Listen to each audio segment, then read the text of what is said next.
Okay. So you know this game that we play when we flip a coin, and so basically it's you flip this. I'm flipping a virtual coin right now, and usually it works out. Heads I win, tails you lose. But we're going to play this game a little bit different today. We're going to play it so that heads we win, tails we win. Welcome to Radio Tipping Point. Mike Boyle is my name, and our show today is called Coin for Good. And I am blessed once again to have Rabia, Betül, Gürel, Mohebali with me. And we are entering the realm of Rabia phenomenon. Rabia phenomenon. That's a difficult one to say. I'm kind of piggybacking on Kamala here.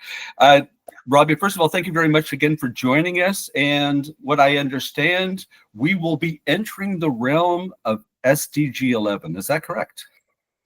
Yes, that's true. And thank you, by the way. It's likewise. I'm looking forward for this, talking to you is such a pleasure, really. Today, we are going to talk about Coin for Good, which is when we see the things through the perspective of sustainability, it sounds way too interesting to hear about Web3 games, cryptocurrencies, especially considering the energy that they consume. But I think that we have lots of new opportunities coming up with technology, and we need to update things and learn how to use them for good. So today we are going to talk about how can we create sustainable cities and communities, which is Sustainable Development Goals number 11, by using cryptocurrencies. Is that possible? Well, I'm going to play devil's advocate because I think that there are all kinds of immediate thoughts that come to mind when I understand not just the energy that's being used, and we know that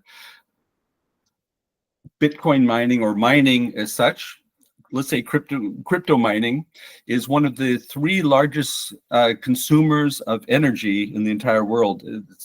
The other two are data centers, which is another one that would be interesting to bring into that constellation, because that they're obviously very closely entwined. And then the other one is mining in general, that which is something that we forget quite often when we keep talking. Oh, well, we'll just go ahead and move to not just renewables, but we'll have EVs. And they don't realize that all this mining for the cobalt and the lithium is basically we're just changing one energy consumption for another. So don't be surprised, Rabia, when we go in this direction, and I might pose you some questions that I think others would be posing. Please go for it, because these were the questions that I used to ask. So I know how you feel, but I also know as new generation, we need to learn how to combine things. And again, it is just about the cycle. Put it back. If you can put it back, then voila. I'm curious. So in last episode, we talked about waste management and community building. Today, also, I will talk about how we can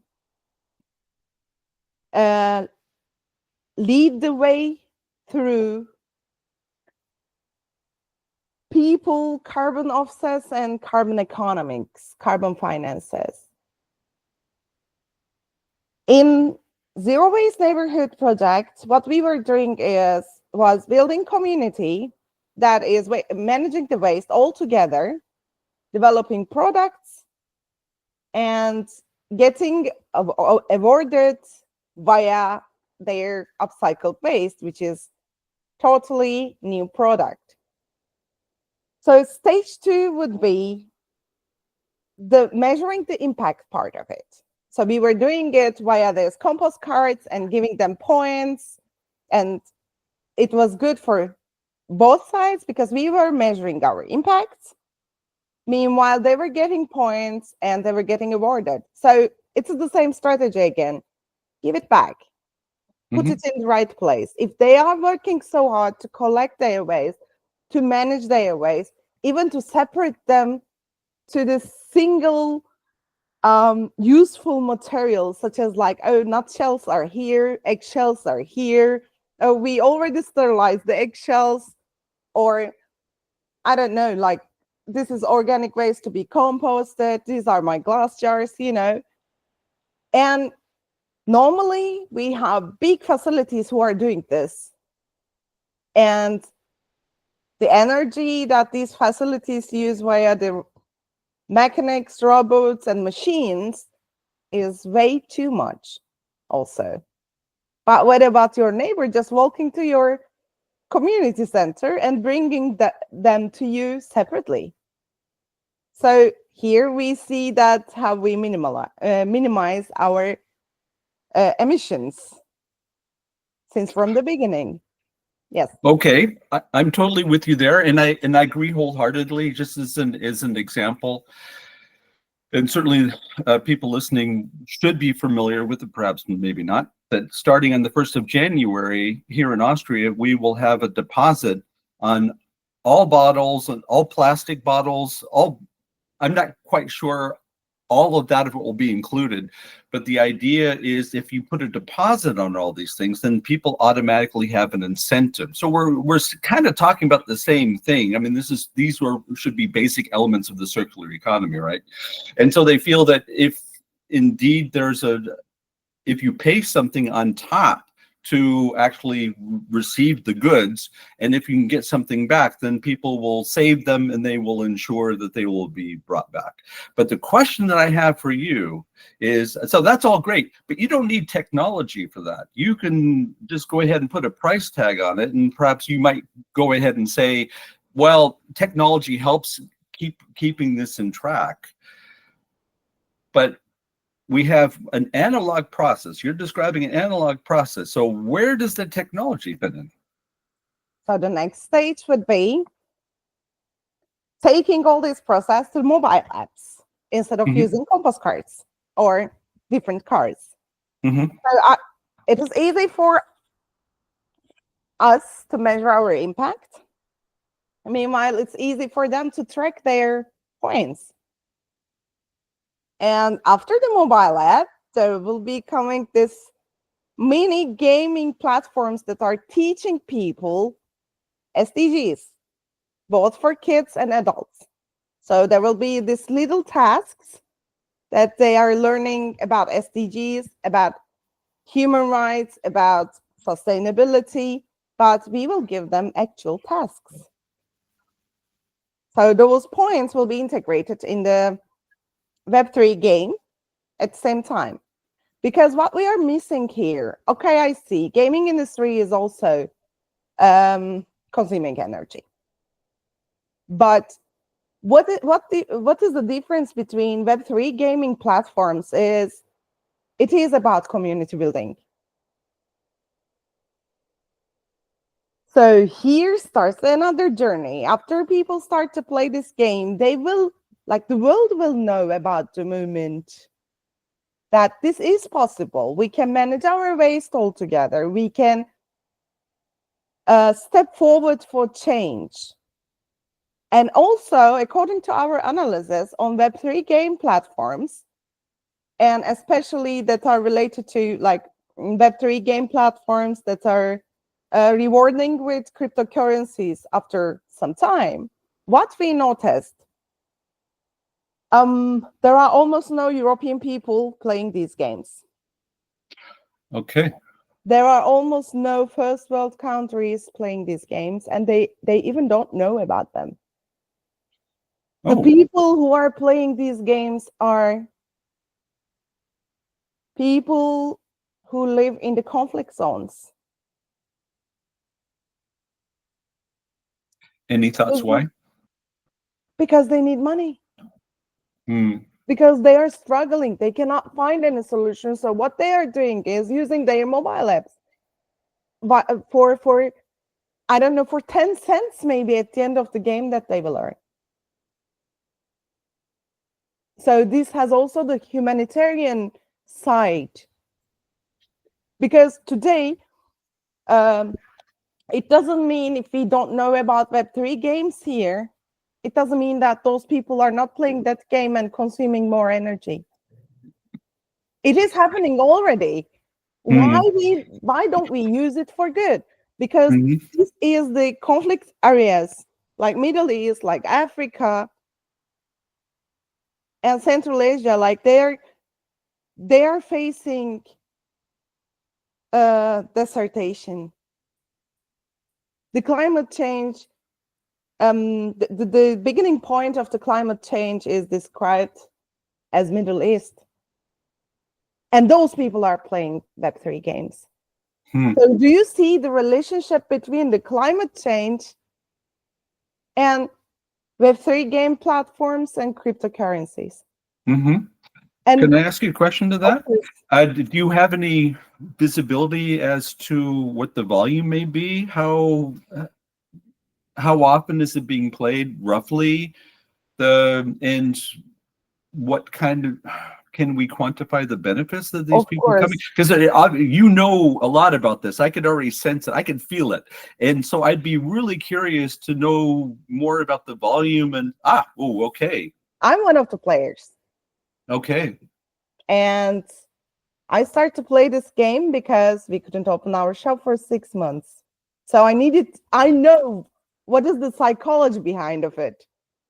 Why did I start to do that? And I see the power of it about community building. So this game is like, it started almost like 3 months ago. It is the most popular game. And I will check it out how many people are playing. Today they are listing the coin, by the way. Okay. Perhaps for those people who are listening to this program, can you describe what you have in your hands and perhaps some of the features of that, of what we're talking about? Okay. This game is, most of the Web3 games are based on the Telegram platform, because you have also a wallet there that you can do the transactions. The games are basically about using energy. So you keep mining, you keep using energy, and your mobile phones are getting old at the same time. I've heard people who their phones are broken. I've seen people that their fingers are getting blisters because they are touching to the phone all the time. So what if we can give them a purpose? What if we can use this for a good? Because this is already happening. Yeah, I'm totally with you. Well, that's wild. That's really wild. I'm really jazzed about this subject, Rabia. I think this is really fascinating. So within your thought process, looking at that and what's already out there, what would that world look like after we have been able to take this technology and transform it into something that is beneficial for everybody? What would that world look like for you? It would be a competition for good, because it will be like in the groups. There are lots of groups that you can, because it's about, as I said, it's about communities and building communities. These are community games. So you talk about gaming together. You have questions, people answers. And imagine it's about waste management. Imagine it's about permaculture designing, because we are also working on several online games to teach people and to raise awareness. So, and these people, when they are learning something and then they are managing their waste at the same time, they are earning something. So what is the difference between a company who is doing carbon offset and who is putting who is selling their carbon offsets, for example? It's the same thing. And why don't we personally do that? Because we all create that waste all together. So it takes a village.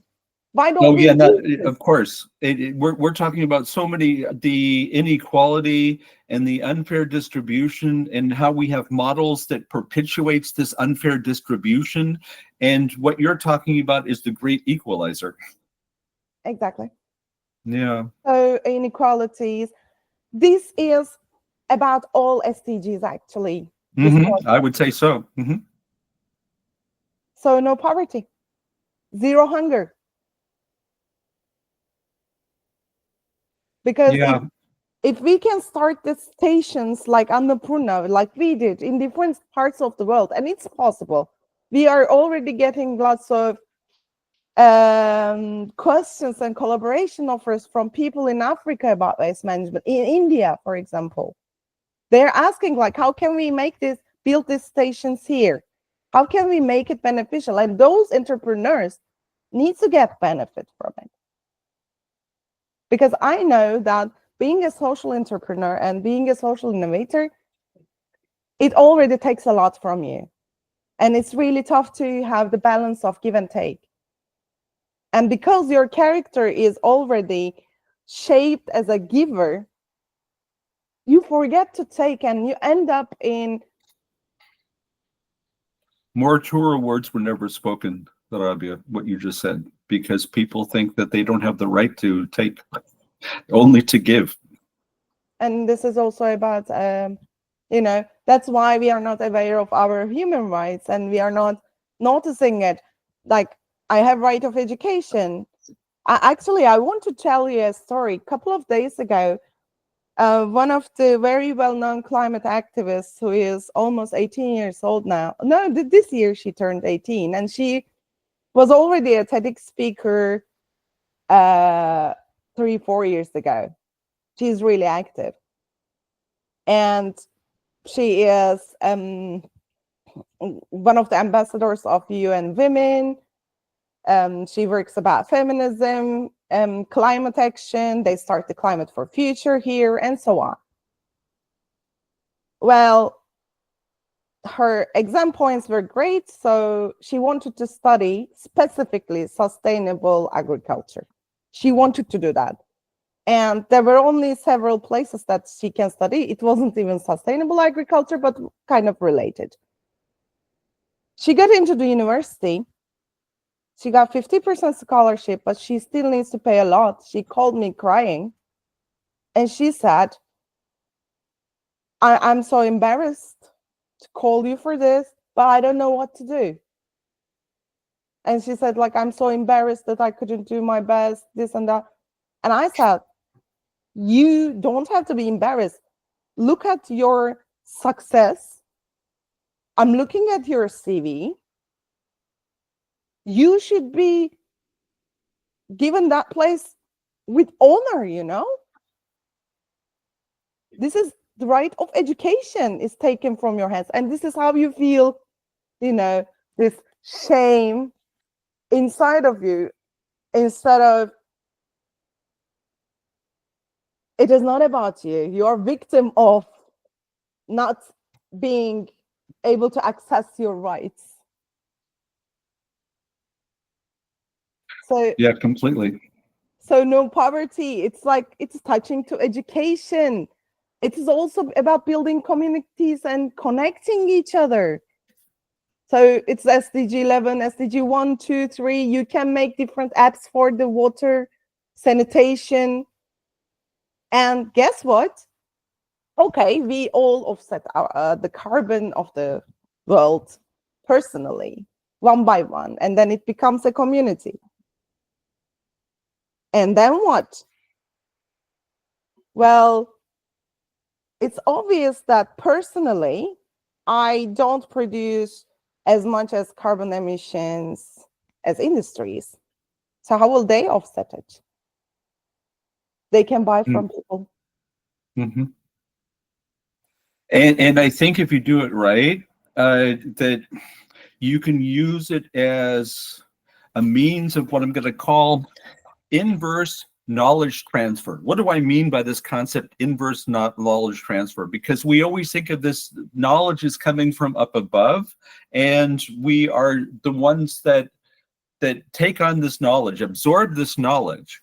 Whereas within this distributed model that you're talking about, that we understand that each individual has a unique knowledge that they can easily, if we have the right structures, can easily share with others, where we understand. I'm going back to the analogy I started the show with. When you flip the coin, we have the zero-sum game mindset, right? Where we think there always has to be a winner and loser. And what we're trying to do, and what you're describing to me here, Rabia, is a new paradigm where the ending of this game is always win-win. Well, exactly true. This is supposed to be the main idea of sustainability. Actually, you cannot sustain something if everybody doesn't win. That's why we have all these inequalities right now. And it is also, you know, like most of the time we are talking about these big whales, big companies, and when it comes to talking about the sustainability, I believe, and I was there once, we feel against them. But the thing is, there is no them or us. It is us all together. That is we, as you mentioned in the collaboration. Yeah. And I'm thinking that going back to this analogy, we started in understanding this paradigm shift in the way that knowledge is actually transferred, to this inverted knowledge transfer, where those people that are using whatever is being produced by those on the top are able to, we have a new feedback loop, where the information from those people that are using the whatever is being supplied is being fed back up, so that actually this is one of those things that we talk about quite often in product development, where we would love to have a better feedback loop with, especially with the those super users. I'm thinking about it primarily from an IT perspective. There's always those people that know more about what you developed than you know yourself, because they're using it every day, and they're using it from their own perspective, and they are in their own perspective, in their own interest, their own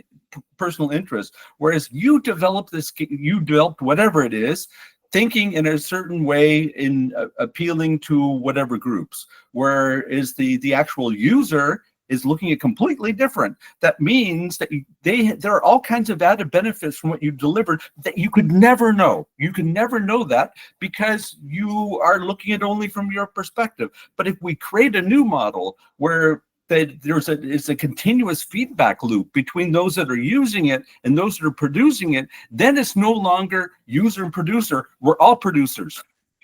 Exactly. Actually, we all produce something.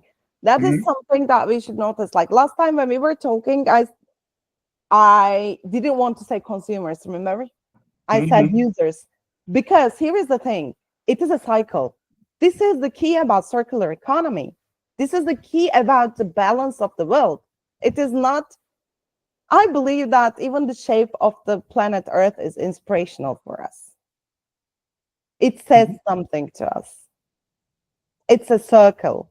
We need to treat it as a circle. So, I mean, if I use something, if I consume something, it can be food, right? Like I eat something, and then I produce something that we all ignore like it doesn't exist. I am producing fertilizer. I am producer for the farmers because it's like a circle. So in this case, you don't need to push people, push companies to do things, and it will just happen because they will have this motivation for it. Because we don't have time to educate people one by one only by face-to-face events. We don't have this much time. Some people do not even have access to computers, tablets. But most of us have mobile phones, right? Yeah, we have more phones than people on this planet. Yeah, I know. Like, Yeah, I and the personally interesting. know people even do not have mobile phone, for Wow. example. Yeah, I wouldn't be surprised. You know, I agree wholeheartedly with what you were saying, Rabi, that we cannot afford to take this sluggish approach of going to each individual individually, thinking always in this lateral approach. I love this because we're thinking very laterally when we do that, right? That means that we think that we are the ones that are bestowing the information and the other ones are receiving it. And that means the symbiotic components are totally lost, which is actually very natural. This is within nature, everything is symbiotic.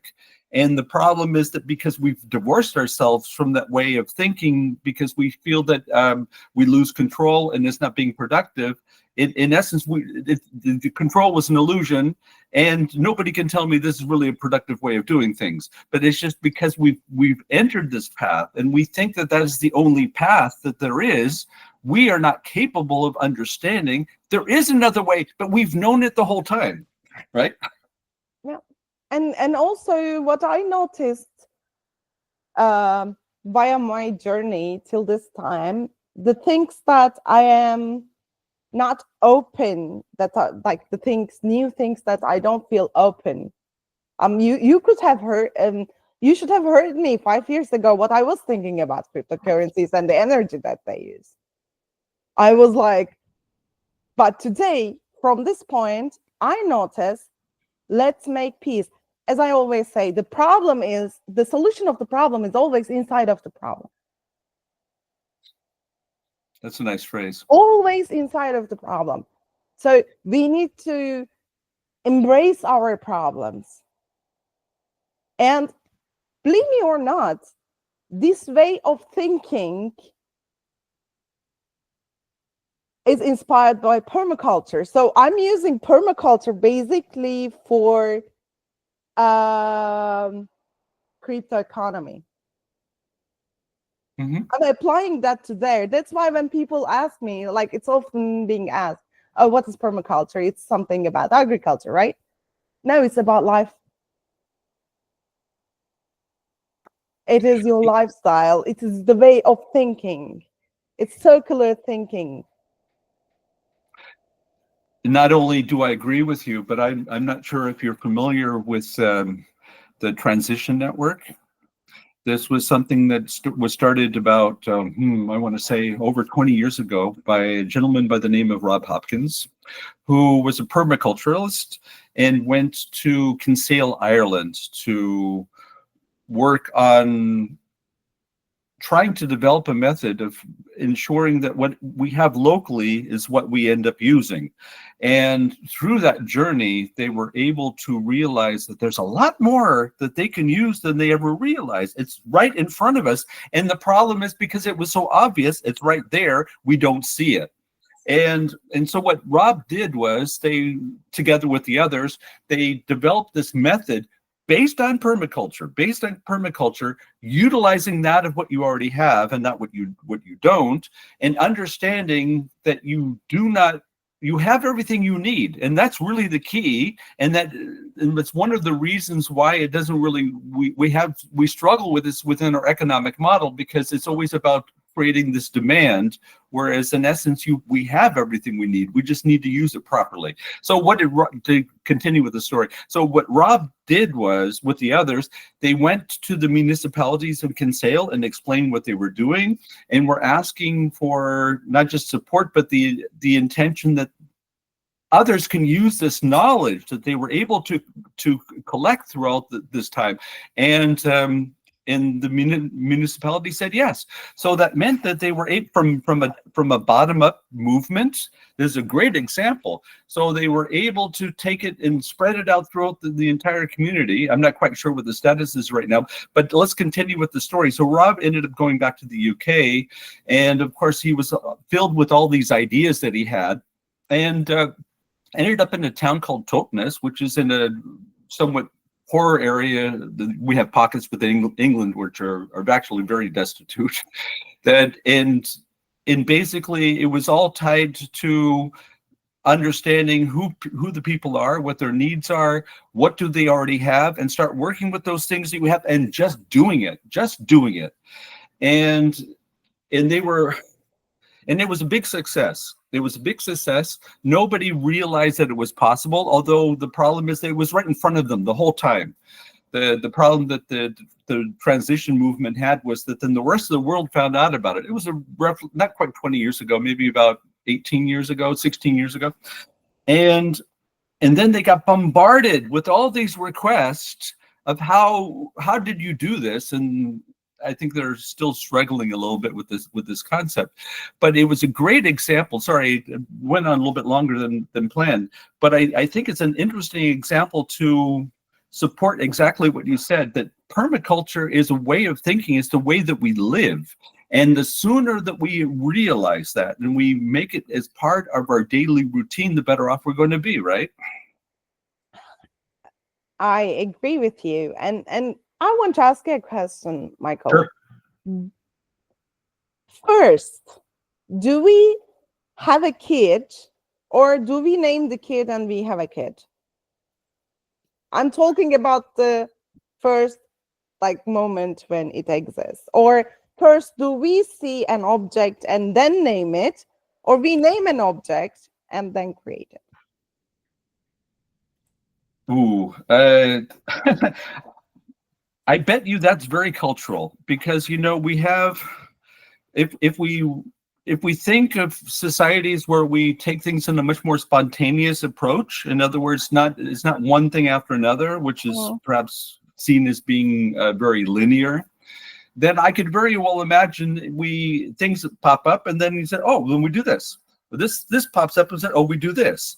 Whereas if you take a very successive route, or making it very sequential is the word I'm looking for. If you take a sequential, then that would mean you would need to name it, and then it shows up. Whereas the fact is, and this is, you get me thinking here, who's to say that it's going to take on all those attributes that you gave to it before it actually existed, because you were making assumptions that could either be true or false, right?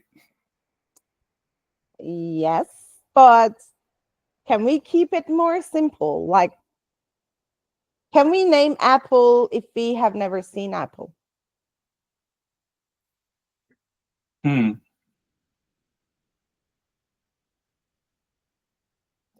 I think it doesn't exist in general. I'm not talking about just seeing it directly. We have never heard of apple. Mm-hmm.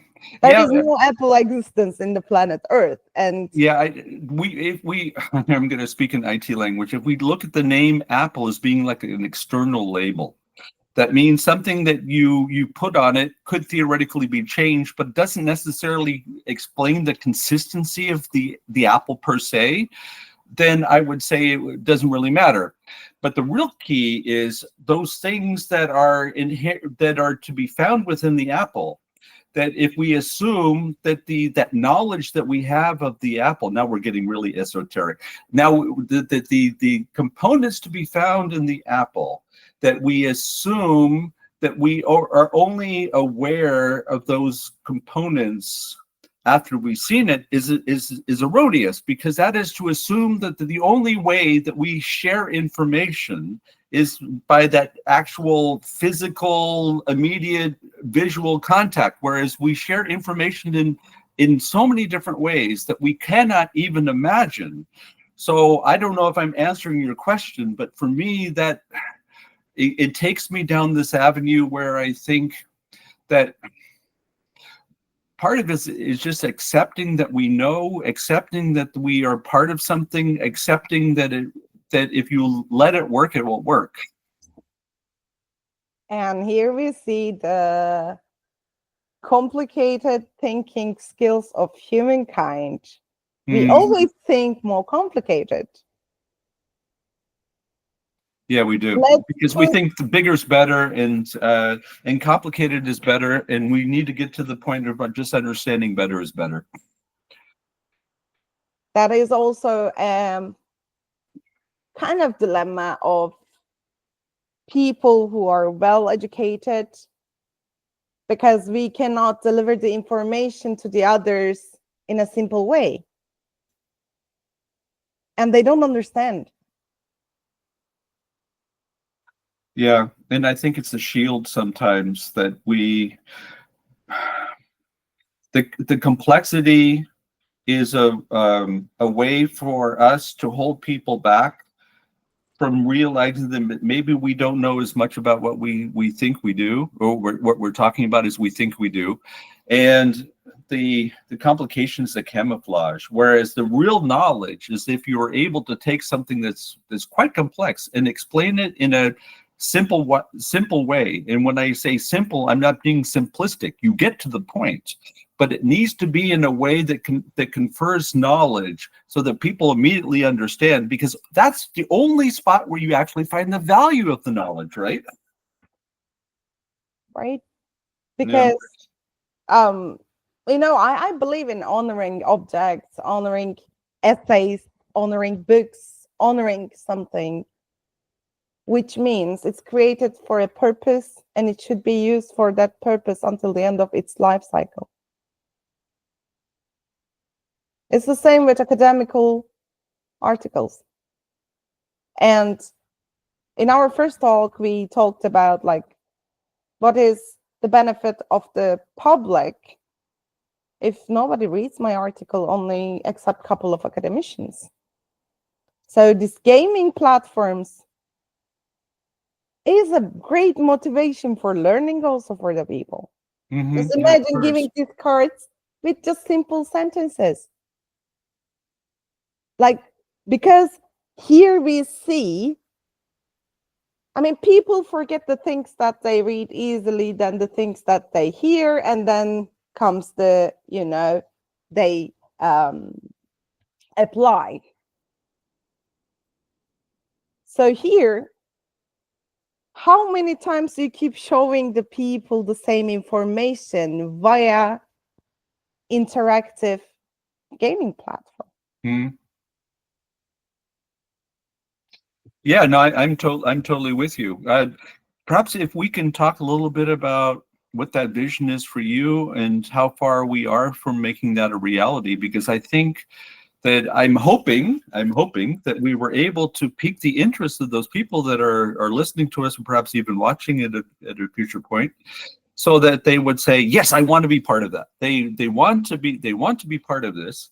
And it's great to talk about things, but why don't we try to make it a reality, right? And so I'd be really keen from your perspective how you see that moving forward, because you gave us an example of a game that was developed 3 months ago, where I could very well imagine we don't necessarily need to reinvent the wheel. And you notice that I use the word we. That we don't need to reinvent the wheel. We can take what's already there. It's already being done. So why do you need to duplicate it as such? Can we take that and add and kind of tweak it a little bit with the intention of allowing for all of those things that you're talking about just to happen? Because that's really the key. You want it just to happen because that's how the knowledge flow works, right? Yeah, that's true. Well, how far we came. Actually, we came so far that we were almost creating the app form of the impact measurement app, which would be also a fun platform for the community members. And as you see now, like we had to close the hub for some human rights issues, let's say. Mm-hmm. So we need, first of all, a community to apply this waste management model one more time, and we are experienced about it. It won't take much. For releasing the game, actually, it is not a big deal. It will be really easy because we already have the plans, and there are already platforms who are like, you can use the blockchain system of them, that you can use the the main surface of them. It's easy. You can start, and this will be like forever. So you can give updates. It's so easy. The thing is, we need people who will support us financially. We need sponsors, grants, or funds for this. Mm-hmm. And we need a community who says, oh, let's manage our waste all together.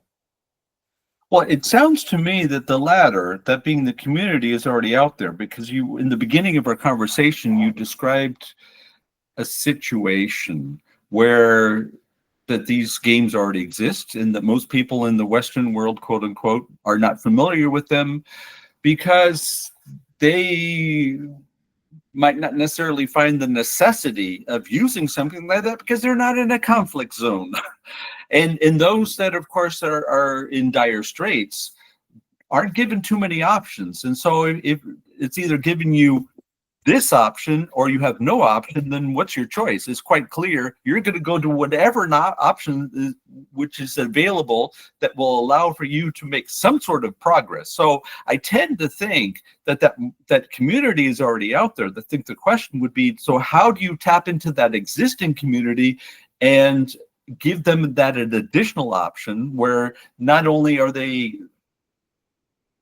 doing whatever they're doing anyways, but ensuring that the actual activities are more for the common good. And then and if you could, and I'm kind of thinking out loud, if you could turn it around and say, look, what's already happening?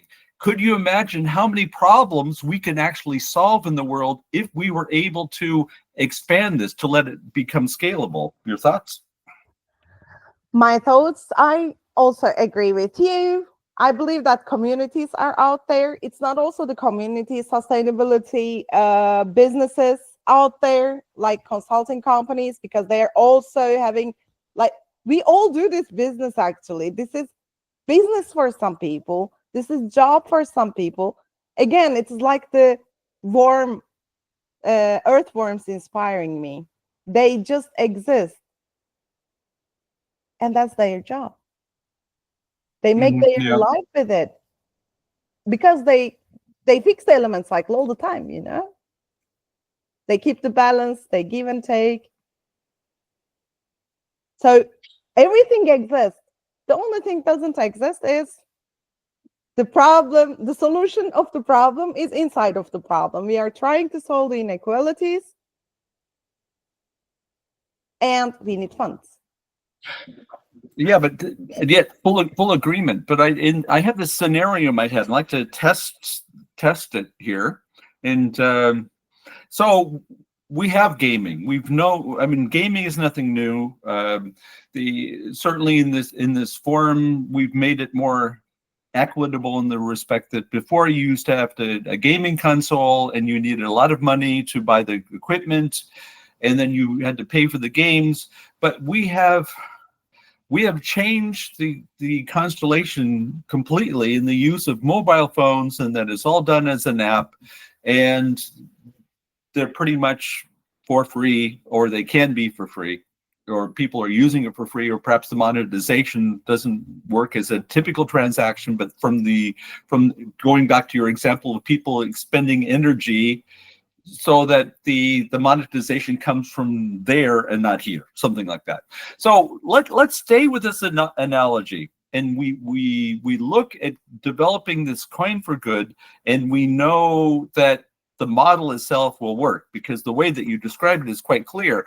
All we're doing is changing the goals at what is supposed to take place at the end of this journey, that we are working on the SDGs, and we use this model to actually get us to this goal. But there are some other stakeholders that could be very interested in this model, and I'm thinking primarily the gaming industry, and you know that there's a lot of money behind it. So it's all about, if we think of from a business perspective, it's always about market share. And you're looking at potential markets. You're looking at the competition that you have with the various gaming systems, so to speak, and you are looking to not wait until those individuals have the money to contribute more to whatever you're offering, but you look at the potential of people that could possibly be part of whatever we're developing. And if you're smart, you make it that feedback loop that we talked about. In other words, you use their input to build a better game. Really, that's what you want to do. So I would imagine if you were able to start a dialogue with these gaming companies and show them what's taking place, explain the idea, and paint that business case of how they can actually profit from the automatic market share that comes from two sources. One, the better off people do, the more expendable income they have. That's number one. Number two, it's all about making your application sticky, right? What does that mean? That means that if they identify themselves with that particular game, then they're not going to go ahead and look for other games because that's their game. And if you're able to develop the sense of ownership, in other words, that they feel that they are contributing, and this is a key component. If they feel that they're contributing to the overall development of what's taking place, then it's not going to be their game, it's going to be our game. And every time you have the ability to foster that type of thinking, then you make your relationship to your customer really sticky, really, really sticky. And that's a vision that businesses understand. So if you ask me, that might be the best approach to take. Well, the difference between this game and the other games is this is life. Either this game exists or not. This is life, and it exists out there. We are not giving something new to people. We are teaching them how to live. And also not to them. They will teach also us. We will know about their circumstances. Meanwhile, the early investors will also get share, because this is about life. You know, like often we, as business people, often we are talking about, oh, in this industry, there is no business left, for example. It's like there is no innovation to be made. There is no. I'm not talking about an innovation for the future. Of course, it's an innovation for the future, but it's inspired with the ancient wisdom. That is different. We all have it inside of ourselves. So I have no doubt about the success of the project, unless it will be, you know, it will become an industrial battle for everyone. But that rises and falls with the model that you create, right? And because if you create structures where that symbiotic relationship is a key component, in other words, it does not work if you take the parts apart, if you take the individual components apart, it doesn't work. So you need to create a model where the only way it works is if that symbiotic relationship exists. And when you mentioned this as an idea for the future, I disagree with you on that. I think we're talking about the present, because when you describe this, or when we talk about this, I have this vision in my head of what this thing could look like. So that means we are not talking about something far-flung reality. We're really talking about something in the present. The real challenge we have is, I think it exists on a couple different levels. The first one would be that because the development is working at a exponential level. In other words, things are going on the hockey stick constantly, that we're moving so quickly that we don't have much time to react, because those things that could be good could end up going very bad. So we need to be very expedient in making progress, right?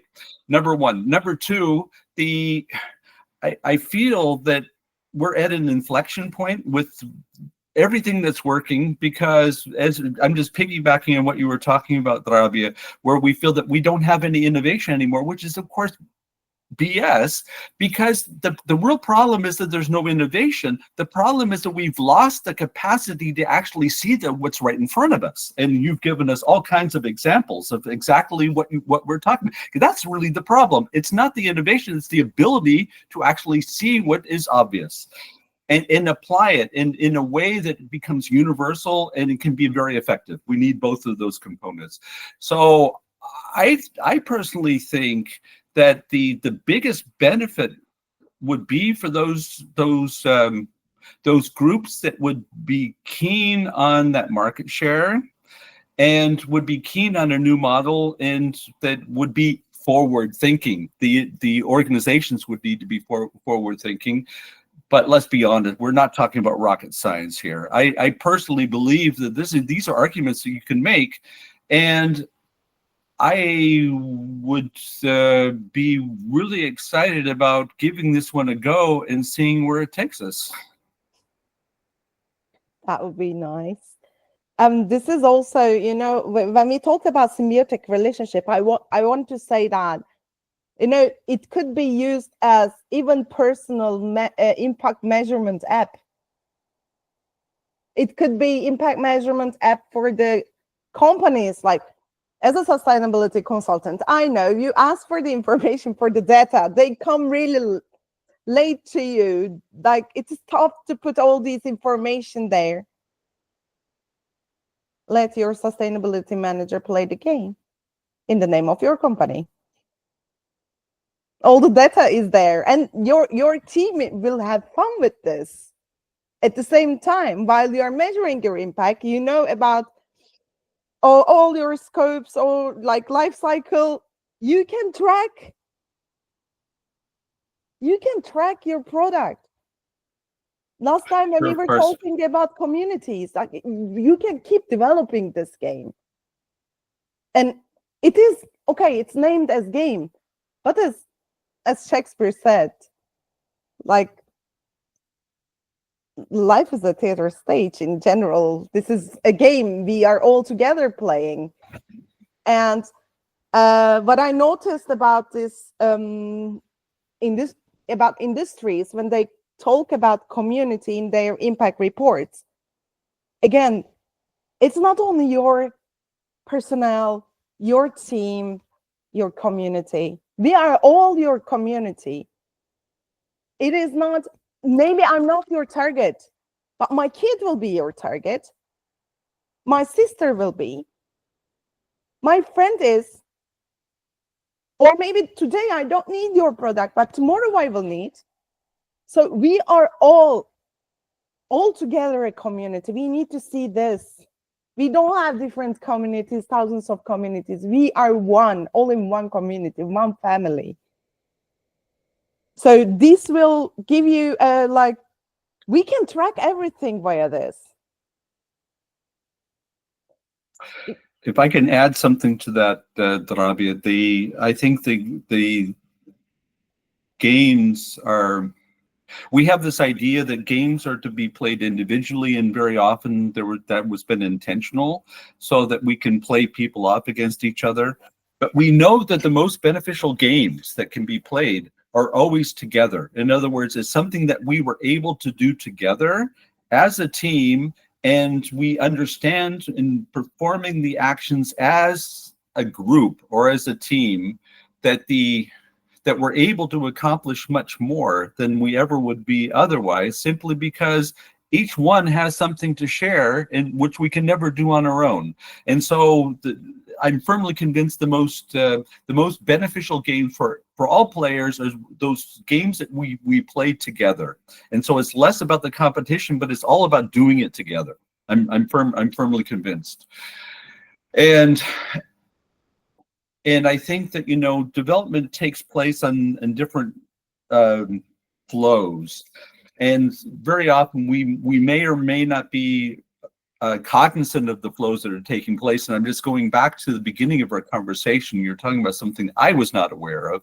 Just because I wasn't aware of doesn't mean it doesn't exist. And furthermore, it doesn't mean that I could not envision it existing. I could very much envisioning this taking place.